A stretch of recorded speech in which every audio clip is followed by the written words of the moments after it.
혹시 여러분들은 찬양을 좋아하십니까? 그렇다면 찬양을 얼마나 즐겨 들으십니까? 많이 들으시죠? 사실 고백하자면 저는 어렸을 때 찬양이 그렇게 지긋지긋할 수가 없었습니다. 어렸을 때부터 저희 어머니 아버지께서 제주도의 조천의 대흘리라는 이 조그만 시골 마을에서 선교원을 운영하셨는데요. 이 선교원을 다녔을 때부터 계속 찬양을 귀에 담아 들으니까 그것만큼 지루할 수가 없더라고요. 그런데 어느 순간 저도 찬양을 즐겨 듣게 되고 좋아하게 되었습니다. 물론 저도 악기에 관심을 가져보았지만 제 손가락이 절망적으로 움직이지 않아서 당장 그만두게 되었고요. 그냥 노래만 잘 부르는 것에 만족하는 수준이 되었습니다.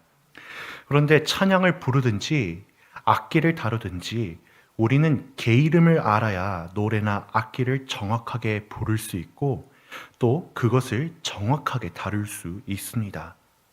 그리고 악보에 적힌 이 개 이름에는 그것을 기록한 작사자의 의도가 담겨 있기 때문에 개 이름을 정확하게 지킬수록 어떻게 되죠?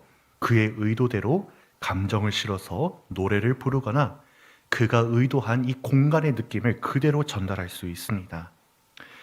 이처럼 음악에 있어서 작사자의 의도가 개 이름을 통해 드러나듯이 여러분, 이 개 이름에도 원래 그 숨겨진 어원의 의미가 있습니다. 개 이름에는 무엇이 있죠? 도, 레, 미, 파, 솔, 라, 시, 도 이렇게 있죠. 그런데 도는 하나님을 뜻하는 도민이었고요. 레는 음성을 뜻하는 레소나레라는 말이 있었고요. 미는 기적을 뜻하는 미라라고 쓰여 있고요. 파는 제자나 가족을 의미하는 파물리, 솔은 구원을 뜻하는 솔베, 라는 입술을 의미하는 라비, 시는 거룩함을 의미하는 상투스, 그리고 마지막으로 다시 도로 돌아오도록 구성이 되어 있습니다. 이 음계를 만든 이 중세 수도원의 찬양들을 보면요. 항상 도에서 시작해서 도에서 마칩니다. 항상 도에서 시작하면서 모든 것의 시작이신 하나님을 찾았었고 항상 도에서 마치면서 모든 것의 마지막이신 하나님께 영광을 올려드리며 찬양을 마쳤습니다. 여러분들이 잘 알고 있는 바흐도 마찬가지였습니다. 그는 곡의 시작에 예수 유바라고 적으면서 주 예수님 도와주소서 또는 인 노미네 예수 예수님의 이름으로 라고 적었습니다. 그리고 곡의 끝에는 솔리데오 글로리아라고 적으면서 오직 하나님께 영광을 올려 드렸습니다. 그도 찬양을 통해서 백성들을 구원하시려 영원전부터 아들 예수를 준비하시고 또 그를 우리의 피난처와 도움이 되게 하셨으며 세상 끝날까지 그를 믿음으로 세상과 원수들을 승리하게 하시는 하나님께 영광을 올려드렸던 것입니다. 그런데 요즘에는 오직 영광 받으시기 합당하신 하나님을 기억하면서 찬양하는 사람들이 줄고 있는 것 같습니다. 하나님이 내게 주신 복음을 자랑하기보다 내가 얼마나 잘 사는지, 내가 얼마나 뛰어난지 자랑하고 있지요. 하나님의 말씀을 따르면서 온 세상에 하나님의 인자심과 하나님의 준엄하심을 증거하지 않고 자기 뜻과 생각을 높이며 자기를 위한 삶을 살아가고 있습니다. 그리고 하나님 앞에서 행한 이런 교만이 그들의 자녀들을 통해서도 드러나고 그들 또한 하나님을 떠나고 있습니다. 왜 지금 우리의 교회에서 영광을 받으셔야 하고 찬양을 받으셔야 할 하나님이 사라졌을까요? 그 답이 어느 것 하나라고 특정 지어서 답할 수는 없습니다. 하지만 분명한 사실은 그 문제의 원인이 우리에게 있다는 것입니다. 그리고 문제의 원인이 된 우리는 하나님을 제대로 알지 못하는 상태에 놓여 있고 또 그 하나님이 우리에게 주신 영광과 은혜를 경험해보지 못한 상태에 있다는 것을 여러분 깨달으셔야 합니다. 이처럼 우리들이 찬양받기에 합당하신 하나님을 제대로 알지도 또 제대로 경험해 보지 못했기 때문에 우리의 자녀들도 앞선 우리를 통해서 그들의 삶과 가정과 세상에서 하나님이 어떤 분인지 교육을 받지 못했습니다. 그리고 신앙의 도전을 해보지 못했기 때문에 하나님의 은혜를 경험해 본 일도 없어서 하나님을 전심으로 찬양하지 않고요, 하나님을 찾지도 않고요, 또 하나님을 나의 주로 인정하지 못하고 있습니다. 이 비슷한 상황이 오늘 본문 수신자인 로마에 있는 교회에도 벌어지고 있었습니다. 사도 바울 당시에 이 로마시 안에 있는 이 교회들은 바울이나 또는 다른 사도들이 직접 세운 교회들이 아니었습니다. 각 지역에서 사도들과 전도자들을 통해서 복음을 들은 이들이 로마로 돌아가서 자기 집을 예배소로 제공하고 또 전도하면서 세워나갔던 교회들이었습니다. 로마 교회의 시작이었던 이들의 열심은 참으로 대단했습니다. 나중에 여러분들이 기독교 유적지 탐방을 가보시면요, 그들의 집이 예배처소로 사용되었던 그 흔적들이 남아있고, 심지어 거기에는 황제의 사촌들마저도 예배처소로 제공하는 놀라운 역사를 볼 수 있습니다. 하지만 복음을 들었어도 하나님을 제대로 알지 못하고, 복음을 알아도 하나님의 은혜를 제대로 경험해 보지 못한 이들이 많아지면서 하나님을 가볍게 여기고 하나님을 쉽게 떠나는 이들이 늘어나고 말았습니다. 더군다나 주후 49년경에는 글라우디오 황제가 모반에 실패한 유대인들을 로마 도시 안에서 모두 다 내어쫓으면서 로마 교회의 분위기도 덩달아 싸늘해져 버렸습니다. 하나님을 향한 마음이 식어졌고요, 믿음이 약한 이들에게 제대로 된 믿음을 전수할 수 없게 되었습니다. 황제의 미움에서 벗어나려는 사람들은 발빠르게 교회를 떠났습니다. 그러다가 주후 54년경이 되어서 다시 추방되었던 이들이 돌아오니 로마 교회는 혼란 속에 빠지게 되었습니다. 유대인과 이방인들 사이에는 잦은 갈등이 빚어졌습니다. 서로의 믿음이 옳다고 다퉜고, 자기의 혈통이 구원받을 혈통이라 자랑했고, 자기 부와 지식의 뛰어남을 앞세워서 하나님 말씀의 가르침을 약화시켰습니다. 교회 안에는 성령의 사역이 아니라 사람의 다툼이 많아졌고, 의의 백성들의 행실이 드러나는 것이 아니라 죄의 몸된 자들의 행실이 그곳 가운데 남아있게 되었습니다. 교회를 통해서 비춰져야 하는 하나님의 영광이 사람으로 인해 가려졌고, 하나님을 향한 찬양이 아니라 사람의 다툼과 원성으로 가득해졌습니다. 사도 바울은 이 로마의 교회가 참된 신앙을 회복하고 바른 믿음을 가질 수 있기를 바랬습니다. 이 믿음 위에 서서 모든 성도들이 하나님께 온전한 영광을 올려드릴 수 있기를 바랬습니다. 이를 위해서 본문 로마서 11장 말씀은 하나님이 백성들을 어떻게 사랑하시고 이끌어 주셨는지 기록하고 있습니다. 먼저 11장 2절 상반절 말씀을 우리 다 함께 읽어보겠습니다. 시작.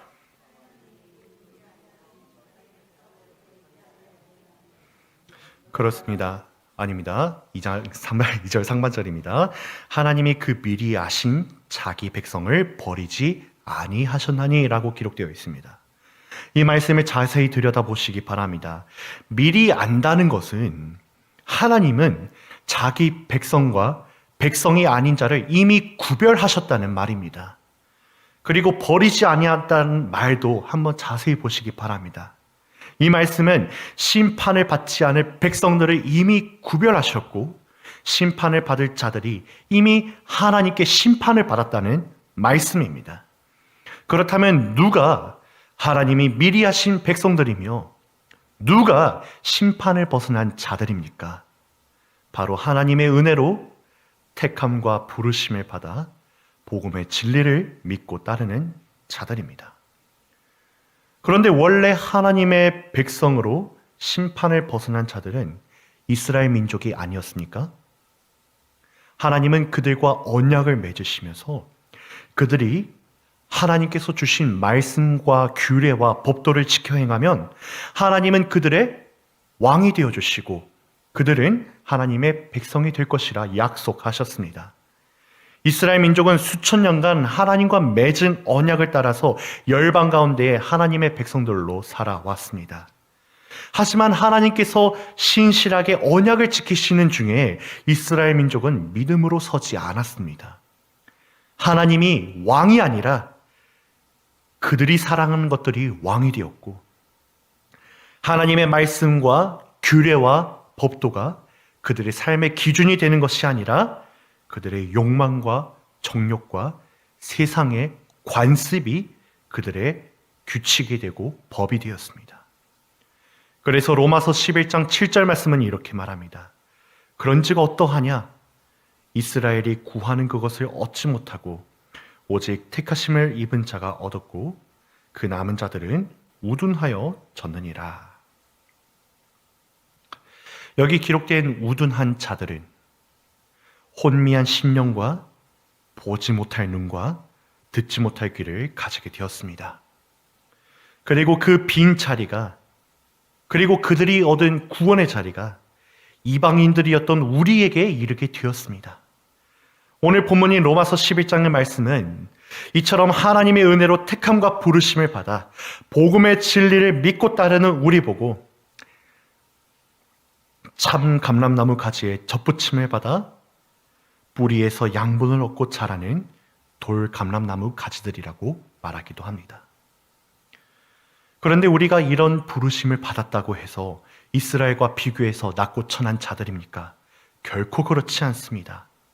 왜냐하면 이스라엘이 이렇게 된 것도 이방인이었던 우리들이 선택받고 부름을 받아 하나님의 백성이 된 것도 다 하나님의 뜻 가운데에서 이루어졌던 것이기 때문입니다. 에베소서 1장의 말씀을 보시면 이와 관련해서 어떻게 말씀하고 있습니까? 창세전부터 우리들은 선택을 받았고 우리로 예수 그리스도로 말미암아 자기의 아들들이 되게 하셨고 하나님의 은혜와 영광을 찬송하게 하셨다고 기록하고 있습니다.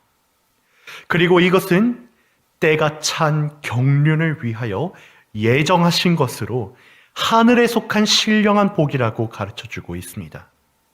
그리고 다시 본문으로 돌아와서 이처럼 신령한 복을 받은 돌 감람나무 가지인 우리들은 어떤 삶을 살게 되었다고 말하고 있나요? 참 감람나무 뿌리에 진액을 함께 받는 자가 되었다고 말합니다. 즉 세상에 줄 수 없는 하늘의 상급을 누림과 동시에 앞서 2절에서 언급했던 심판과 버림당함을 받지 않는 민족의 복을 받게 되었다는 것입니다. 성도 여러분, 혼미한 심령을 가지게 되고 보지 못할 눈을 가지게 되고 듣지 못할 귀를 가지게 된 이스라엘 백성들처럼 하나님의 은혜를 놓치지 않기를 간절히 바랍니다. 어떤 상황을 마주해도 어떤 시험을 겪는다 해도 이방인이었고 돌 감람나무 가지와 같았던 우리들을 창세전부터 아시고 선택하여 주시고 또 정한 날이 되어 부르시고 예수님을 구세주로 믿게 하시어 심판과 멸망을 벗어나게 하신 이 하나님의 은혜를 기억하시기 바랍니다. 그리고 하나님을 저버리지 마시기 바랍니다. 그것은 하늘에 속한 신령한 복으로 장차 누릴 상급 중에 상급입니다. 그리고 때를 잊지 않으시고 이방인들 중에 나를 불러서 신령한 복과 상급을 누리게 하신 하나님께 찬양하며 영광을 올려드리는 여러분 되시기 바랍니다. 이 찬양의 고백을 자녀들에게 가르치며 그들도 하나님을 사모하게 합시다. 그들도 하나님을 찬양하게 합시다. 그들도 하나님의 복을 받아 누리게 합시다. 이 복을 다 함께 누리며 하나님을 찬양하며 영광 올려드리는 교회로 세워갑시다. 이런 성도와 가정과 교회 가운데 하나님의 인도하심이, 하나님의 보호하심이 있을 줄 믿으시기 바랍니다. 마지막으로 우리는 하나님의 인자하심과 준엄하심을 찬양해야 합니다. 22절 말씀을 우리 다 함께 읽어보겠습니다. 22절 말씀입니다. 시작. 그러므로 하나님의 인자하심과 준엄하심을 보라.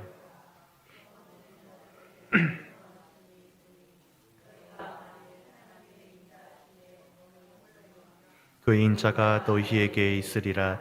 그렇지 않으면 너도 찍히는 바 되리라. 아멘. 유대인들은 하나님의 백성이라는 소속감에 자기 도취에 빠지고 자기 자랑에 바빴습니다. 그들은 외식을 일삼는 일상을 살았습니다. 그들의 신분, 그들의 믿음, 그들이 받은 하늘의 복은 모두 하나님께서 주셨지만 마치 자기들의 노력과 자기들의 지혜와 자기들의 능력으로 얻은 것인 것 마냥 자랑했습니다. 이로 인해 그들에게 하늘의 상급을 주신 하나님의 신실하심이 사라졌고 그들에게 베풀어 주셨던 하나님의 사랑이 그들 가운데서 잊혀지고 그들 가운데는 사람의 자랑만이 남게 되었습니다. 이 때문에 어떤 일이 벌어졌습니까? 하나님은 원가지들이었던 그들을 아끼지 않으시고 그들이 있던 자리에 돌감람나무 가지였던 우리 이방인들을 접붙이시고 그들도 하늘의 상급을 누리게 하셨습니다. 말씀은 이것을 하나님의 준엄하심이라 기록하며 하나님을 경외하는 마음에 우리가 각별히 신경을 쓰도록 하고 있습니다. 그런데 하나님께서는 유대인들만 하나님의 준엄하심을 경고하신 게 아니라 이방인들이었던 우리에게도 하나님의 준엄하심을 경고하고 있습니다. 23절부터 24절까지의 말씀을 보시기 바랍니다. 이방인이었던 우리의 본성은 어땠는가요? 하나님을 거스르는 자들이었습니다. 하나님 말씀을 가장 쓸모없이 여겼습니다. 하나님보다 세상을 사랑하였고 그들의 가치를 귀하게 여기고 세상과 함께 발을 맞추며 살아왔습니다. 우리가 전에 가졌던 이 본성만으로 따지자면 하나님의 은혜가 아니고서 지금 우리에게 자랑할 것은 아무것도 없다는 사실을 깨달을 수밖에 없습니다. 그리고 31절부터 32절까지의 말씀을 보시기 바랍니다.